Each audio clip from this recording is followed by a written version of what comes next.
Good evening, everyone, and welcome to SHIBE Africa Education Training Committee lecture series. We still in Module 1, and we have sessions will be held every Wednesday at 7 p.m. at Cairo time. So please mark it your calendar for that, and make sure all the participants and attendants are aware about more than 80% of attendance will be eligible for receive certificate. That's why to make sure you are counted, and please make sure you filled out the attendance form or posted in chat in each presentation and each Wednesday. And also before we're going to start, please make sure all are muted, and any question you can write it in the chat room, and then we'll answer by end of the session. Welcome for Dr. Hasina today, Hazem. She is a consultant pediatric hematologist and oncologist and bone marrow transplant and Prince Sultan Military Medical City and Riyadh, Saudi Arabia. Dr. Hasina will present it today, crucial and time-sensitive in children with cancer topic, hematological and oncological emergency in children with cancer. I think this area, or for our patient, will arrive, most of them, in life-threatening condition, and sometimes before even starting diagnosis or starting treatment. Understanding this issue and recognize it early and manage it early, they make difference for outcome of children with cancer. Dr. Hasina, thank you so much for your time and for you can share your experience with us, and the floor is now for you. Please, you can start your lecture. Thank you, Dr. Imad. Good evening, everyone. Thank you for this opportunity to be here today. I would like to thank SIOP Education Training Committee for kind invitation, and it's my honor to be part of this important lecture series.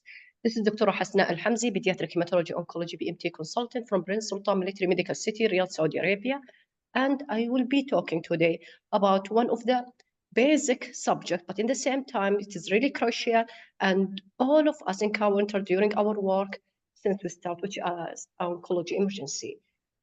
Before I start, I want to make sure the audio is clear and the slide. Just let me know if there is any issue in the net connection.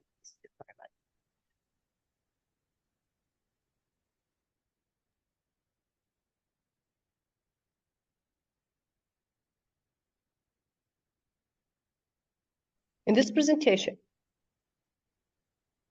we'll go through identifying the commonly encountered hematology oncology emergency, order the appropriate lab radiological test, initiate timely treatment, and when should we early subspecialty consultation should be done with us. So let me start with clear what is the definition of the oncology emergency. So oncology emergency is a clinical condition resulting from metabolic, neurological, cardiovascular, hematological, and or infectious changes caused by cancer itself or its management sequelae that require immediate intervention and management to prevent loss of life or any change in the quality of life of our patients. This is the usual and basic classification of oncology emergency. It could be metabolic, neurological, hematological, cardiovascular, infectious, and others. So let me start with this case. I will start by simple, direct case that usually we are seeing, so I can start our presentations. 4-year-old girl, suspected leukemia, present with white blood cell count 68,000, increased in subsequent lab to 135,000, with anemia and thrombocytopenia and peripheral blast. So now clear here, we have patient with leukocytosis complicated by hyperleukocytosis. But if we are not do any intervention here and start management immediately, unfortunately, this patient usually will end with more complication, like in this situation. The patient will develop respiratory distress, blurred vision, and a change in the refill of consciousness. In this case, we can start by the most common and top emergency cases in the oncology patient that we usually see. It is usually we have basic and easy management, but unfortunately, if we lost the control, we will end by most complicated sequelae and complications. Hyperleukocytosis, we can when the WBC count more than or equal 100,000, and we can see this case in 100%, almost 100% of the patient with the chronic myeloid leukemia, especially in the blast lysis, 5 to 20% in acute myeloid leukemia, and 8 to 13% of acute lymphoid leukemia.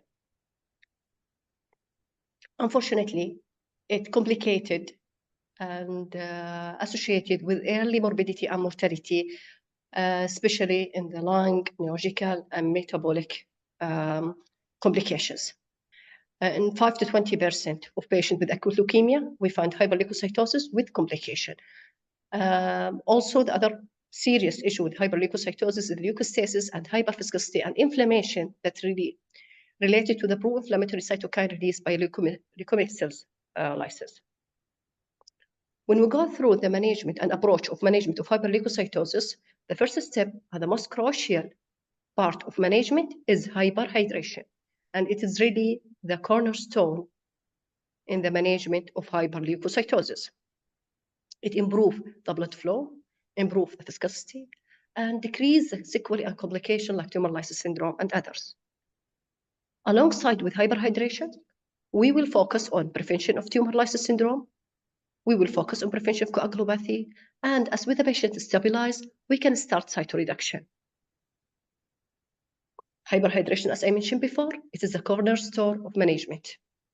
We need aggressive hydration.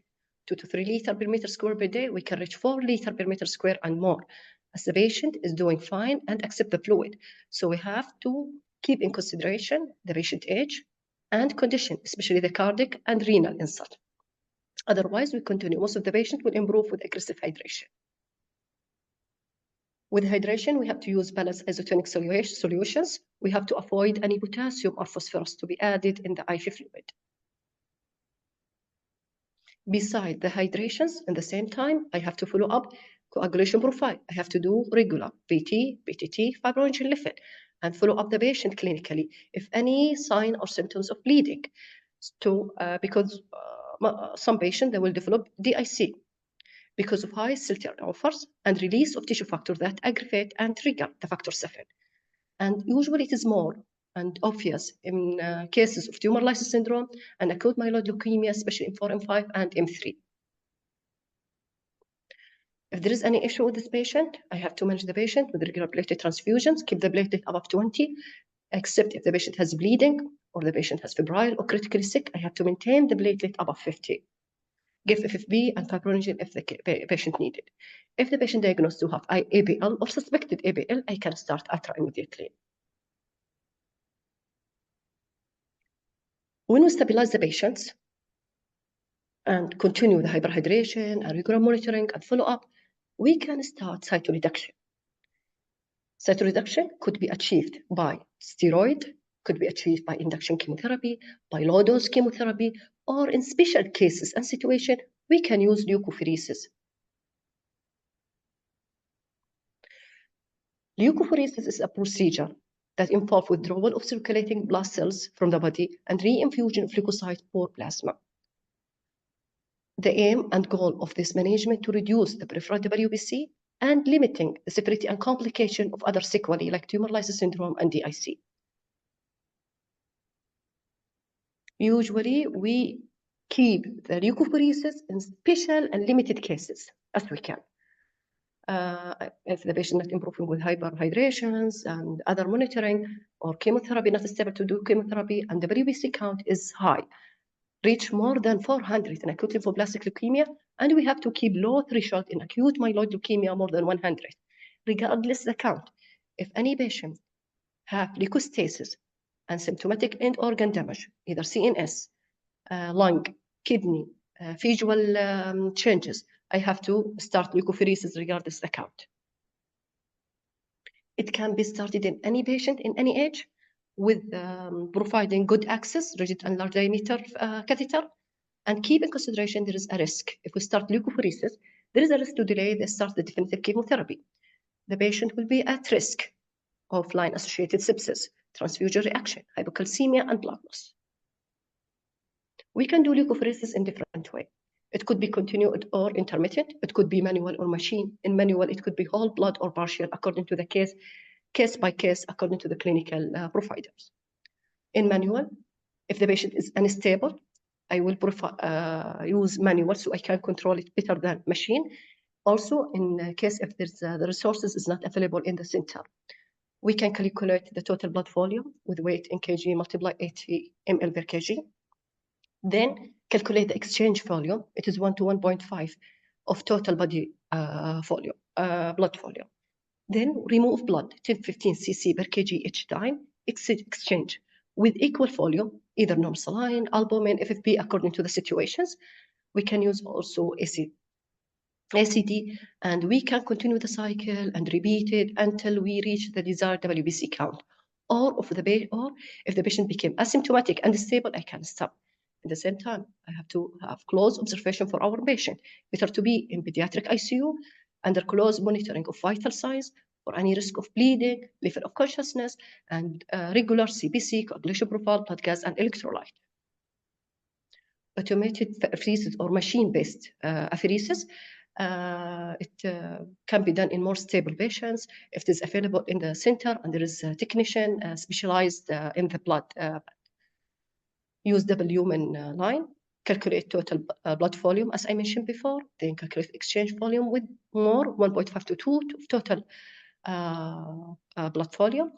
We can use ACD, the same as in manual, infuse in rate 1/10 or to 1/15 of blood flow with monitoring of citrate toxicity, because how the citrate will act, it is anticoagulant. So by connect to the calcium to inhibit the coagulation cascade.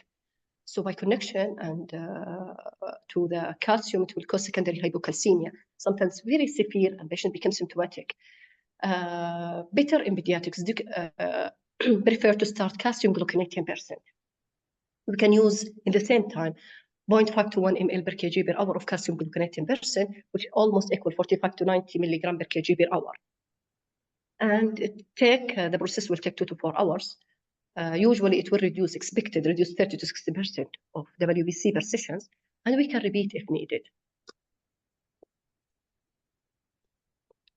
Leukapheresis, although the leukapheresis is considered as life-saving procedure in those population, but unfortunately in the same times it will end by unfortunate morbidity and mortality. As 75% of mortality cases is related to hemorrhage, bleeding. For that, it is contraindication APL. So before leukapheresis, I have to check with hematopathologist about any suspicion of APL. If it is APL or any suspect of APL, it is contraindicated. Also, about M4, M5, according to the situation, if it is associated with coagulopathy and bleeding diathesis, it's better to avoid leukapheresis in these cases. Other causes of mortality, leukocytosis complications mentioned, and other system organ damage, sepsis, respiratory failure, and renal insult. So let's move to the other scenario, the same patient, but let us assume with hydration the patient improved, the WBC is going down. So no more hyperleukocytosis and no need for leukapheresis. But with subsequent renal profile, we found that the patient start to have hyperkalemia, hyperphosphatemia, creatinine and renal insult start. There's sign of renal insult, and there is hypocalcemia. So in this case, unfortunate, our patient developed the tumor lysis syndrome, which is the second and one of the most common also complications and oncology emergency we are facing when we manage patients with leukemia and lymphoma. The idea from tumor lysis, why the patient developed tumor lysis, is this relation to rapid turnover and lysis of tumor cells, either spontaneously or secondary to use chemotherapy or steroid. So the tumor will be lysed, the intracellular component will be released into bloodstream, including the potassium, which lead to hyperkalemia, and nucleic acid. Nucleic acid will be metabolized to phosphorus and purine. Phosphorus will cause hyperphosphatemia, and the phosphate will be precipitate with calcium, causing calcium phosphate precipitations, and cause secondary hypocalcemia, which cause more nephropathy On the other side, the purine will be metabolized by two hypoxanthine and xanthine, and through xanthine oxidase will be metabolized to uric acid. Uric acid also will be precipitate in the kidney and uterus and could cause ureate nephropathy. So this is the cause of mechanism of tumor lysis syndrome, and cause of hyperkalemia, hyperphosphatemia, secondary hypocalcemia related to the hyperphosphatemia, and hyperuricemia. Our goal as pediatric oncologists to prevent tumor lysis syndrome and to discover who are the patients at risk to develop tumor lysis syndrome, so do the preventive measure before start the cycle of tumor lysis syndrome. Because if tumor lysis syndrome cycle started, sometimes we can reverse, but sometimes it will be end by unfortunate more complication, like end organ damage, especially the kidney. It is the most organ will be affected and end by renal insult and failure. Due to the process of tumor lysis, the uric acid will be increased to more than 476 micromole per liter, hyperkalemia, hyperphosphatemia, and secondary hypocalcemia. This is called laboratory tumor lysis syndrome. So 2 or more of these findings is called laboratory tumor lysis syndrome. And we can also, in this case, still early also to reverse. And we have to avoid or progress to clinically insult of other organ. So if the patient develops acute kidney injury, seizure, or other CNS insult, arrhythmia, and unfortunately sometimes patient will end by death. This is called clinical tumor lysis syndrome. 1 or more of this is called clinical tumor lysis syndrome. And this is the one what we need to avoid. So we need to start preventive measure before the patient develops clinical tumor lysis syndrome and end by end organ failure and death. Why some patients develop tumor lysis and other not? This is related to either tumor-related factor or patient-related factor or treatment-related factor. Tumor-related factor like what? The type of tumor. As we know, the non-Hodgkin lymphoma, especially the bucket lymphoma, are more associated with, they have high risk of tumor lysis. Acute myeloid leukemia and acute lymphoblastic leukemia, especially T-ALL, they have high risk of tumor lysis syndrome. Tumor burden, other factor. If there is large tumor mass, more than 10 centimeter, or more high WBC count, more than 25,000, or there is infiltration like hepatomegaly, splenomegaly, lymphadenopathy, this also increase the tumor burden, increase the tumor lysis. Rate of proliferation, any patient with high level of like LDH, more than 2 times, they have high risk of proliferation, high risk to develop tumor lysis syndrome. Patient more sensitive, any malignancy more sensitive to chemotherapy, they are also the same, more risk to develop tumor lysis syndrome. Regarding the patient factor, any patient with underlying renal disease or nephropathy, they have high risk of tumor lysis syndrome. And management, if we don't give the patient inadequate hydration, if the patient receives exogenous potassium or any exposure to nephrotoxic medication like antibiotic, vancomycin, and some type of chemotherapy, all this progress and aggravate the risk of tumor lysis syndrome. So, as I mentioned before, our goal is prevention. So I will categorize my patient. Is he low risk, intermediate, or high risk? Who are at high risk to develop tumor lysis syndrome? And a patient, for example, with Burkitt lymphoma, patient with mature B-cell lymphoma, ALL, and a patient with acute lymphoblastic leukemia or AML with WBC count more than 100,000. And in this situation, it is high risk. So I have to start the prevention measure minimum at least 48 hours before I start therapy to avoid a complication and more morbidity and mortality with hyperhydration, maintain good urine output, strict input-output, start allopurinol, and start rasburicase. If the patient intermediate risk, like WBC count 50,000 in ALL or 10,000 to 50,000 in AML, or any tumor with like mediastinal mass, with like other solid tumor other than lymphoma, they are intermediate risk. This time the same management, but I can start only 20 is acceptable. 24 hours is enough before chemotherapy.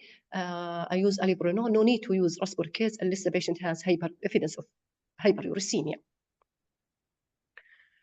We have to continue allopurinol and rasburicase till 7 days post starting of chemotherapy, because the tumor lysis process will continue in the first days of chemotherapy.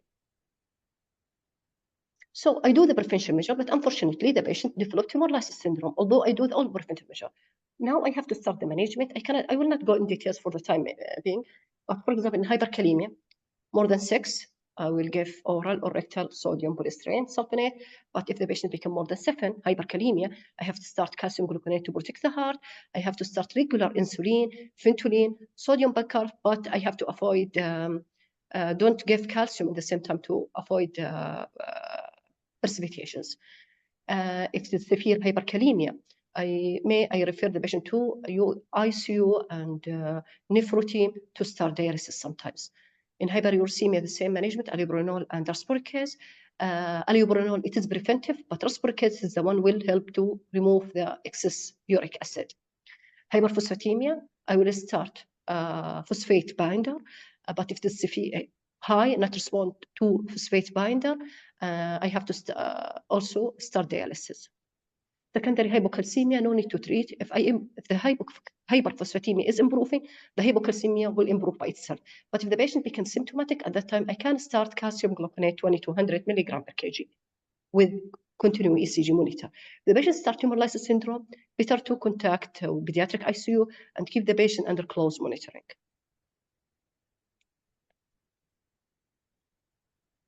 Next case, patient 9-year-old with encephalopathy, splenomegaly for workup. He starts to have a dry cough, and we notice that the patient starts to have leaning forward and refuse to lying flat. So this presentation indicate orthopnea symptoms and most likely indicate there is a mediastinal mass. Mediastinal mass and bulky disease in general, usually associated with T-cell acute lymphoblastic leukemia and lymphoma. Also primary solid tumors in the chest, like sarcoma, neuroblastoma, germ cell tumors, or mediastinal or pulmonary lymph node as metastatic disease.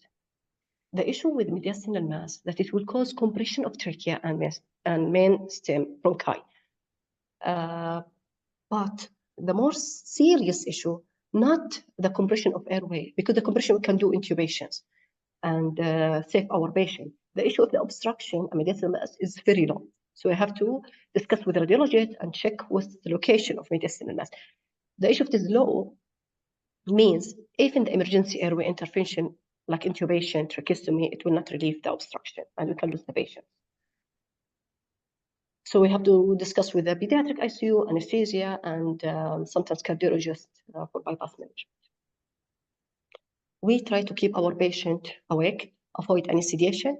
Even if we need to do any procedure, we try to do it under local anesthesia. The treatment should not be halted because the diagnostic procedure could be delayed.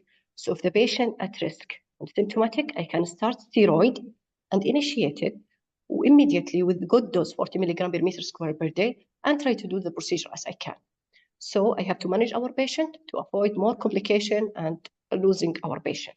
Tumor lysis syndrome will be expected and will be very high with mediastinal mass plus steroid. Next case, if we have patient lymphoma, either a new patient or of therapy, but he came to the emergency with facial plethora and swelling of upper arm. Any patient, we saw any patient with picture of swelling, plethora of face and neck, collateral fins, associated with respiratory distress, headache, difficulty swelling, I have to suspect superior vena cava syndrome and obstructions or narrowing. It could be caused by cancer itself, either newly diagnosed patient or in relapse cases. So biopsy to confirm the diagnosis and to start the therapy as we can. We have to start chemotherapy immediately as I can. If the patient becomes symptomatic, I will start a steroid, the same as mediastinal mass. In case if it is not sufficient and the patient is severely symptomatic, I can contact the vascular or intervention radiologist to use metal stent to relieve the symptom of the patient. Superior vena cava syndrome, not only by cancer itself, sometimes related to the central line itself and clot will cause superior vena cava syndrome. So need recanalization with discussion of vascular surgeon and intervention radiologist. So if I have suspected superior vena cava syndrome, I have to do imaging immediately, consult ENT, anesthesia, surgery. I have to assess the patient, maintaining ABC, oxygen, good IV access. May we need steroid, we need chemotherapy if I confirm the diagnosis, and sometimes we refer to radiation oncologist for emergency radiation. Second, let's move now to the other case scenario. This is also common, annoying symptoms for all of us, either oncology, hematology, or if in general pediatrician, the seizure. Patient presents with seizure. CNS complication and emergency in pediatric oncology is very, very common. And most of them are serious. It could be related to the tumor itself, either primary tumor in CNS, or metastatic because of other solid tumors, or because of hyperleukocytosis and leukocytosis, as I mentioned before. It could be usually our patient, they have high risk of stroke and high risk of hemorrhage, leukoencephalopathy, post-radiation complication, chemotherapy, could be drug, could be metabolic and electrolyte disturbance, infection, meningoencephalitis, hypo or hypertension, dehydration, hypoxia, liver failure, depression, and psychological complication. All these associated with CNS related complications. Seizure is the most common. And if I have any patient in the ward or emergency with seizure, I manage as in general pediatric, ABC. I go to by the scheme from A to Z till stabilize my patient, then I can look for the cause and manage accordingly to the causes. We have a lot of medications and chemotherapy that are related to the CNS disorder. It started by steroid, from mood swings to hallucination and psychosis. Citarabine, it could cause cerebellar dysfunction and seizure coma. Methotrexate, it could be associated with encephalopathy and seizure. Ifosfamide, it causes sometimes from somnolence and sleepiness only till death sometimes. Retinoic acid, it sometimes causes tumor cerebri. I will go now through, because for the time being, I will concentrate in ifosfamide encephalopathy.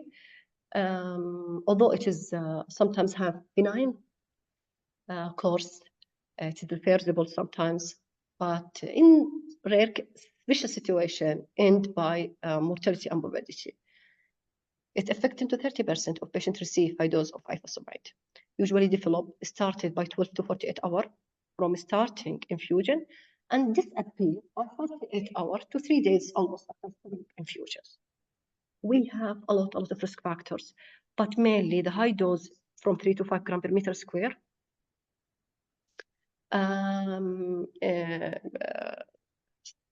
and short infusion. If this patient has underlying kidney disease, if this patient has hypoalbuminemia or electrolyte disturbance, if we are using opioid in the same time, all these patients, they have high risk to develop ifosfamide-induced encephalopathy. The issue most of the patient missed at grade 1. Grade 1, it is vague symptoms, it's not clear. Usually the patient has some change in the mood, sleepiness, usually fake symptoms. If we discover the patient early at grade 1, we cannot manage the patient, reverse the situation without any sequelae. But if the patient starts from grade 2, it will progress very quickly, sometimes to grade 4 within hours. It's to coma, seizure, coma, and death. So better to avoid. So any patient with ifosfamide, I have to observe the patient clinically for any CNS and neurological symptoms or signs. We have to avoid any concurrent use of opioid, benzodiazepine, sedative, etc. We better to use prolongation or fractionated dose of ifosfamide. Alkalinization also is important to avoid the risk of ifosfamide encephalopathy. If it is started, immediately I have to stop the infusion, continue the mesna and hydrations, start order methylene blue for any patient grade 2 or more, and hourly neurological observation. If it is more than grade 2, admit the patient to be ICU immediately. This is the dose of methylene balloon that is recommended, 50 milligram IV or orally if the patient is fully awake, Q4 to 8 hourly until symptom resolve. Keep in consideration the patient with history of G6PD, hypersensitivity, or severe kidney injury, methylglobinemia, they have a reaction to methylene blue. They will not tolerate it.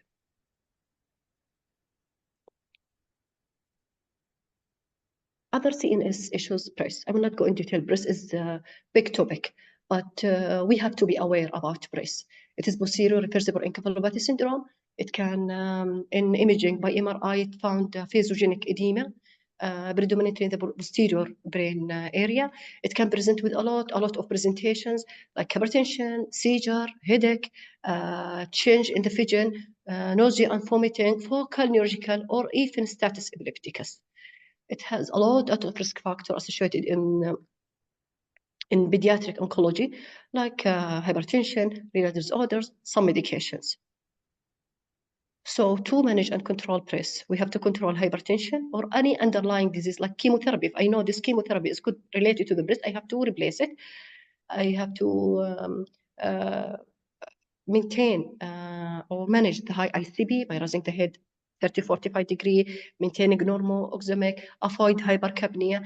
30 to 40% of patients, they require ventilations for 3 to 7 days in severe compromised patients.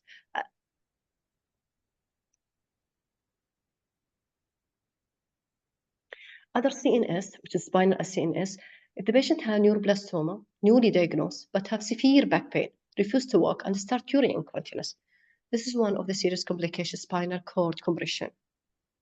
Because why it's serious? Because it sometimes leads to permanent paralysis if not treated effectively in the same time.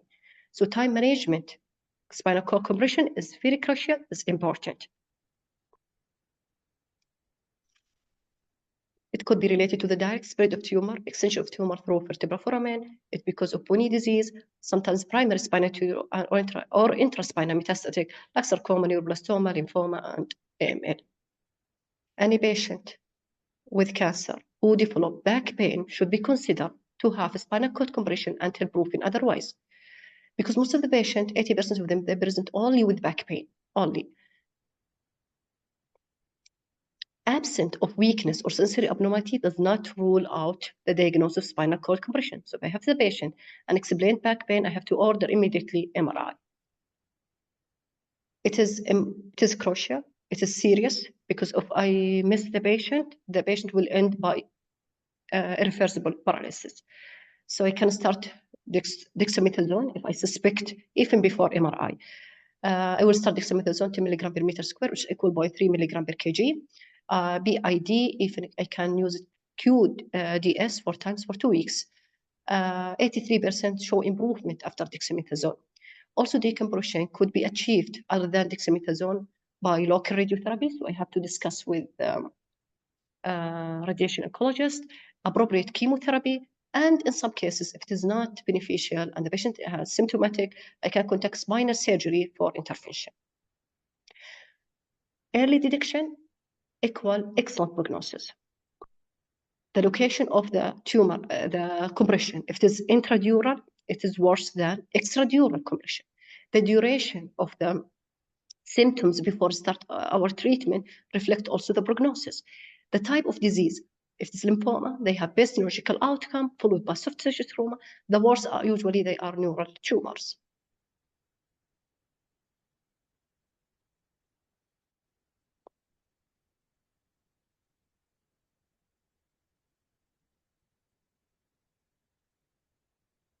Other case, this is common usually in admission, especially with leukemia patients.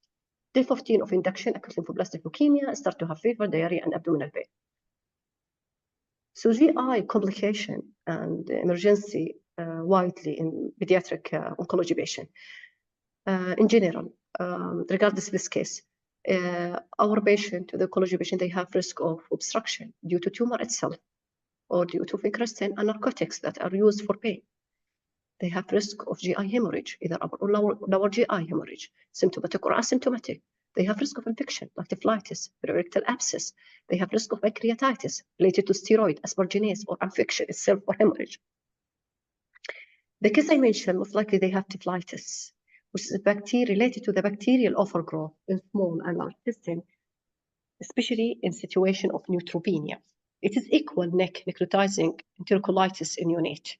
Classic typhlitis, they have localized the pain and symptoms local to the right lower quadrant. They have acute abdominal pain with neutropenia plus or minus fever.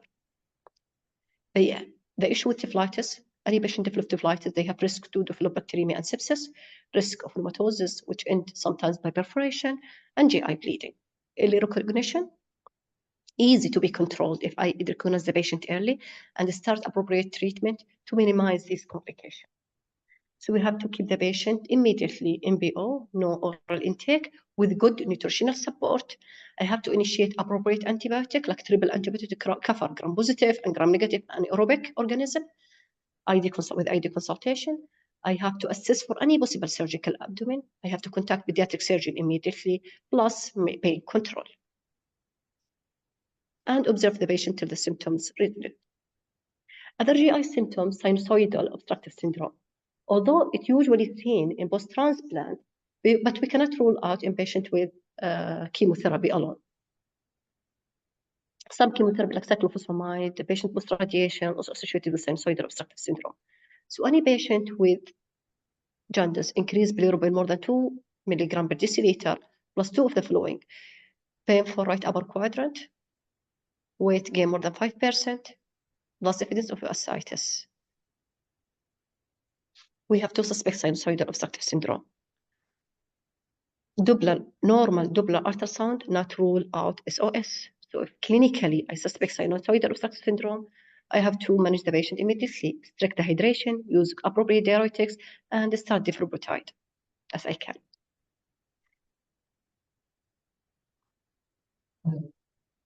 Renal insult and complication as oncology emergency is common in pediatric oncology. Could be renal due to dehydration, sepsis, low albumin. It could be renal because of tumor itself, tumor lysis product, as I mentioned before, antibiotic and nephrotoxic medications, the chemotherapy itself, which cause nephrotoxicity, or post-renal like tumor, narcotics, or infection. So we have to observe renal profile for the patient, observe the urine output, avoid contrast agent if any suspicious or beginning of renal insult, and treatment usually depend on etiology with the consultation nephrology team. Hematuria could be seen in severe thrombocytopenia like in DIC, marrow disease, some chemotherapy like cyclophosphamide, in infectious like bacteria or viral like CMV, baculovirus, adenoviruses, and any patient cyclophosphamide, ifosfamide, usually in the protocols, I have to assess the urine output and urine analysis for any RBC to manage the patient appropriately. Rarely to be life-threatening, but I need to diagnose and know what is the underlying cause to manage the patient. Usually, hemorrhagic cystitis is the presence of hematuria and lower urinary tract symptoms like dysuria, frequency, or urgency in the absence of other potential contributing factors like other infection, etc. And we have to consult urologist immediately to start according to the grade. Sometimes patient will need cystoscopy and irrigations, and we have to stop the chemotherapy and continue hyperhydration, Mesna, antiviral if needed, and I have to change the chemotherapy or adjust our chemotherapy accordingly.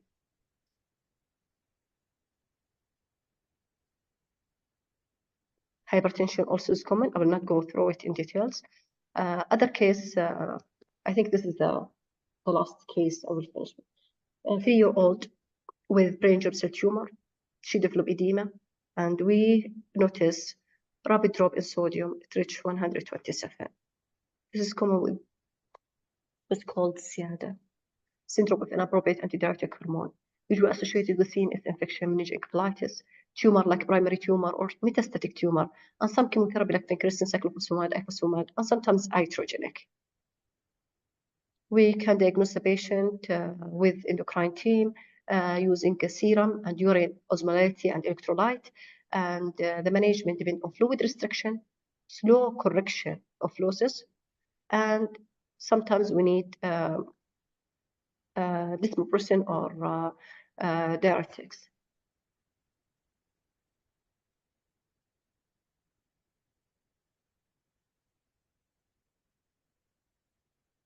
Other oncology emergencies, retinoic acid syndrome.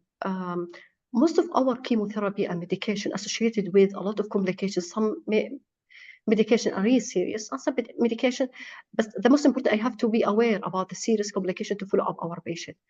Like retinoic acid syndrome, 25% they will have this syndrome when they are using retinoic acid. They present with fever, respiratory distress, weight gain, pleural, pericardial effusion, and hypotension sometimes. At this time, better to hold atra and start dexamethasone. Other oncology emergency is infiltration of thick nerve. So any patient, oncology patient, they have change in the vision. I have to be careful. contact the ophthalmologist as emergency, because sometimes infiltration will lead to rapid and permanent loss of visions. I noticed a lot of cases, a lot of oncology emergency, and I cannot finish in one presentations. So what I mentioned, the most common oncology emergency that usually we are faced in emergency or during the on-call time. Thank you. And if you have any question, go on. Okay. Thank you so much, Dr. Hasna. It's very wonderful and extensive lectures. I'm sure difficult to talk about all the oncological emergencies in one session. And as you mentioned, early recognition and early intervention make a difference in outcome children with cancer. I have few questions I would like to ask. First question regarding when we sit in the high area of G6PD, and as you know, respiratory case we should be avoided in G6PD children because alternate might be induced hemolytic anemia. I know in Saudi Arabia, high incidence of G6PD, and how you practice that before you starting the respiratory case. Practically, it is difficult to order G6PD because it will take time, 24 hours to get the result. But sometimes we take a history. If there is family history, we try to avoid it. If the patient really high risk of tumor lysis syndrome, we start under precaution with hemolysis syndrome. Okay, yeah. If not clinically suggestion, then you can starting until get result. I start. Yeah, yes, because yes. This is what we found. Usually G6PD take time to get the result. Might be the child came at night, difficulty to get. Okay, and I have another question regarding albuterol. Use it orally or IV? Which is the best in your practice? Because some oncologists prefer to use it orally.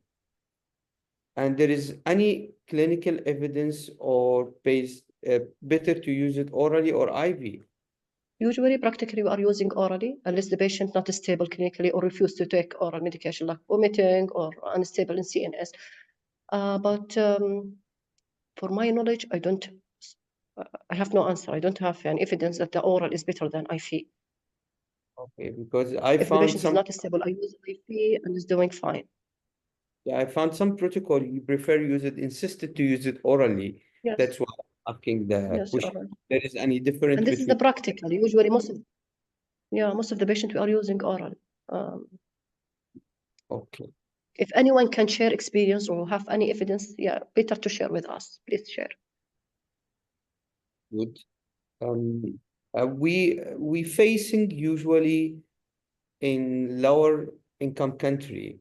Usually we have difficulty. We have radiological intervention or cardiothoracic surgeon is good in pediatric setting, and difficult, especially in the children have severe vena cava syndrome or mediastinal syndrome. And the child difficult, you don't have any window for lymph node or for fluid to get the diagnosis. In this situation, as you mentioned, we have to use it steroid. We usually prefer using methylprednisolone, but what's other combination of chemotherapy in critical situation we can use it? Most of the patients improve with the steroid. And to be honest, it's improve with the steroid. If not improve with steroid, so within 24 hours, so our differential diagnosis will be different, like solid tumors. We are going with solid tumors. Some situations, some cases. I'm hearing you. Yes. Yeah, if the patient responds with steroid and we don't have we try within 24 hours, like 48 hours, to do biopsy and either bone marrow from lymph nodes as we can. But if we couldn't, we can, and the patient shows some improvement with steroid, usually we use lymphoma protocols. Okay, but better to have the diagnosis as we can. Even within 24 hours, 48 hours, 3 days after, we have to try to take diagnostic sample. Okay, that's why usually in situation, I facing twice in my time, and difficult to get tissue biopsy because the child doesn't have pleural effusion or ascites, and there is no lymph node window, and his was critical, and we don't have radiology intervention. You can do it under CT guiding biopsy or whatever. And this in this situation, as we use it twice, we use it as you mentioned, lymphoma protocol until try to start more stable, then we get tissue biopsy for it. Okay, and there is one question from Dr. Sarah regarding breast. If we child have breast complicated, we're going to stop chemotherapy or you continue with chemotherapy? We try to adjust chemotherapy. She asked about we have some cases like acute lymphoblastic leukemia. They develop breast after IT. Okay. IT and became symptomatic. We try to patient unfortunately was really symptomatic, in bad condition, and we omit IT. But the patient was lucky because he is at the end of maintenance. Okay. We use sometimes cytarabine, but cytarabine is not alternative for MTX. Okay, it's dependent. It means what's the cause of breast? Case by case, and how the situation or what the presentation of breast. Okay, yeah. It's, as you mentioned in presentation, depending on the cause and risk factor of that, and what's the stage of chemotherapy. You can hold it, or it should be continuous. Okay, and there is one question regarding what is the conduct in the face of hemorrhagic cystitis due to ifosfamide. What is what? Sorry. What is the conducted in the face of hemorrhagic cystitis due to ifosfamide? I'm sorry, but I Just explain for us the question, Angela. Okay, and there is a question from Dr. Muhammad. He asking about retinic acid syndrome. Can you give us more details? And do you recommended routine you follow up with ophthalmology clinic during being on that medication or not? No, not routinely, unless the patient is symptomatic. Regarding the management of ATRA syndrome, it is there is a big guidelines for it because no time to discuss in details about ATRA syndrome. But I can send to you, Dr. Imad, and you can share with the audience the presentation plus ATRA guidelines. Okay, thank you so much for that. ATRA syndrome guidelines. Okay. Thank you so much, Dr. Hasna, for your time and your wonderful presentation. And I think we finished all the questions. And thank you so much again for your time. Thank you, Dr. Rana. Thank you for all audience. I hope you got benefit and from this lecture. Thank you. Thank you so much.